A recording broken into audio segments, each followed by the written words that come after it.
Good morning. This is my first of interviews. Let's move this here. You need to get you in there too. Yeah, there we go. So, so today's Tuesday, and Sue Baker, our senior loan officer at Princeton Capital, always gives us good insights at our breakfast meeting. So I thought I'll just ask her to give us an update for clients.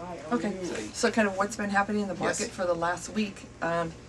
The President's economic stimulus package was passed, and it's going to be sometime, probably 30 days before we know a lot of detail, but it looks like in our area the loan amount will be increased to $729.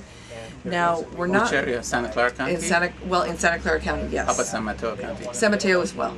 Santa Clara? Santa Cruz? Santa Cruz, I'm not sure. Okay. I would have to check on that one for you.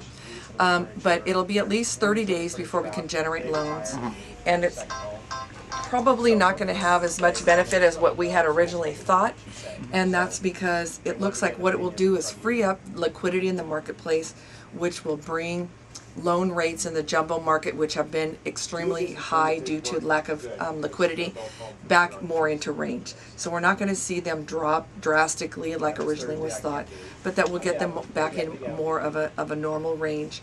We're going to be able to do FHA loans now up to $729, which should help some people that need high loan-to-value mortgages and maybe don't have, you know, like the perfect credit rating. There are a lot more flexible type programs that are available. What score is that? Would that be? They'll work with credit scores down as low as 620. 620, I see. Okay. Once you get it 2 or 3 times, Great. or whatever. Thanks. And then you were also today talking to us about the different, right now the loan limit is 417 is the limit for conforming. and it'll probably go up to 729. So there's going to be something in between too?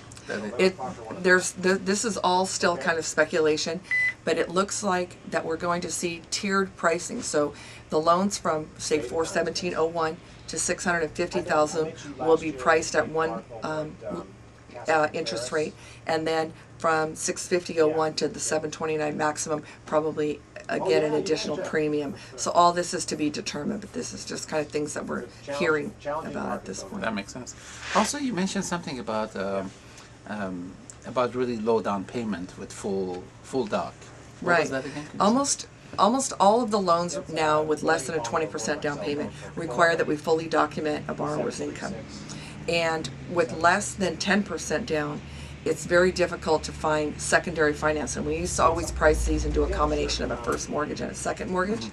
But the lenders that provide the second mortgages now are all requiring 10% down. So we can't do those any longer, either with a 0 down or a 5% down. So leaving the only option available that we need to do a mortgage where we have PMI, private mortgage insurance. Makes sense. Actually, I was a lender from 91 till 94 for a short period before I got into real estate. I know back then everybody loved PMI because it let people put very little down. And for a while, I guess people didn't use PMI. Now it's coming back. It is. That's exactly what it's done. It's come back. Yeah. So PMI is tax deductible now Oh, it is? Okay. only for people that have incomes under 100,000. Okay. Oh, is that right? So there is some benefit there. That makes sense. So if you're, like later when your income goes up, then it becomes 100. Like say, right, if somebody borrows and their income is 90, the next year it becomes 120. Right, because the way it works is for every $1,000 that you exceed the $100,000 limit, you lose 10% of the deductibility of the so by the time you hit 110, it's all gone. Okay, well that's not bad. If somebody gets 101 or something, Right. Their salary is 101,000 a year. They don't still lose can deduct everything. 90% of their PMI. That makes sense. Right. Okay, well, thank you very much for your time. I Thank you. appreciate it. And I'll have your phone number and email all on the text. Okay, thing. that's great. Thank you.